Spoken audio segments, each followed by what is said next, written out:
Tandoori chicken আমরা বাড়িতে সকলেই কম বেশি বানিয়ে থাকি, কিন্তু অনেক সময় আমাদের ভয় লাগে যদি চিকেনটা ভেতর থেকে সেদ্ধ না হয়, যদি ম্যারিনেশনের প্রবলেমের জন্য ভেতরে মশলা না ঢোকে, যদি চিকেনটা ড্রাই হয়ে যায়, তাহলে ভিডিওটা আজকে আপনার জন্য। আমার প্রসেস ফলো করে যদি আপনি বাড়িতে বানানোর চেষ্টা করেন, আশা করি আপনাদের সমস্ত প্রবলেমগুলো সলভ হয়ে যাবে, আর এটা টেস্টও হবে রেস্টুরেন্টের মতো। আর আজকে আমি এটা বানাবো গ্যাসেতে, উইথাউট তান্দুর আর উইথাউট ওটিজি। চলুন তাহলে শুরু করা যাক। আজকে আমি নিয়েছি দুটো chicken leg piece. Chicken leg পিসগুলোকে আমি এভাবে কাট করে নেব যাতে ম্যারিনেশন করার জন্য মশলাগুলোর ভেতরে ভালোভাবে ঢুকে যায়। চিকেনটাকে সফট বানানোর জন্য আপনি এটাকে ম্যারিনেশন করে ওভারনাইট ফ্রিজে রেখে দিতে পারেন, আর যদি হাতে সময় খুব কম থাকে তাহলে অন্তত 3-4 ঘন্টা রেখে দেবেন।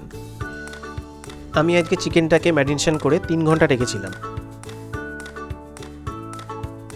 এবার ম্যারিনেশনের জন্য নিচ্ছি আগে থেকে জল ঝরিয়ে রাখা 1 কাপ দই, স্বাদ মতো নুন, 1 চা চামচ গোলমরিচ গুঁড়ো, 1 চা চামচ লঙ্কা গুঁড়ো, 1 চা চামচ গরম মশলা, 1 চা চামচ কাশ্মীরি লঙ্কা গুঁড়ো।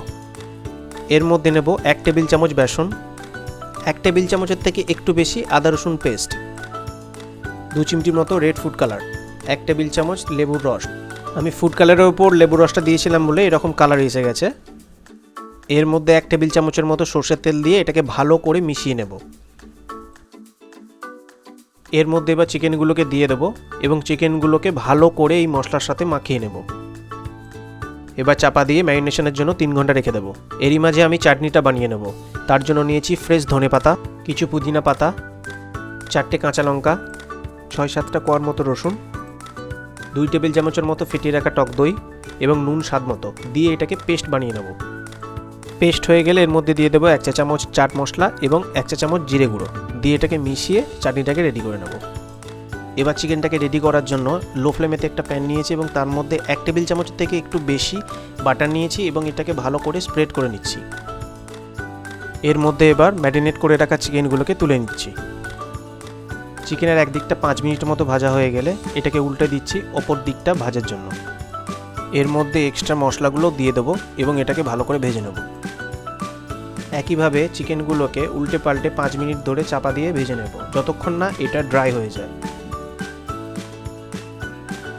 চিকেনটা রেডি হয়ে গেছে, এবার এটাকে নামিয়ে নেব এবং একটা ছোট্ট কাঠকয়লাকে এভাবে ভালো করে পুড়িয়ে নেব।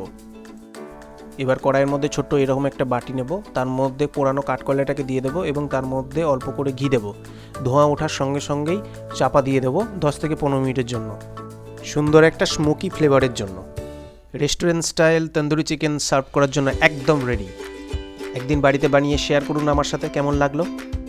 আজকের রেসিপিটা যদি আপনাদের ভালো লাগে তাহলে চ্যানেলটি অবশ্যই সাবস্ক্রাইব করবেন, লাইক শেয়ার করতে ভুলবেন না। দেখা হচ্ছে পরবর্তী রেসিপি নিয়ে। ভালো থাকবেন, সুস্থ থাকবেন।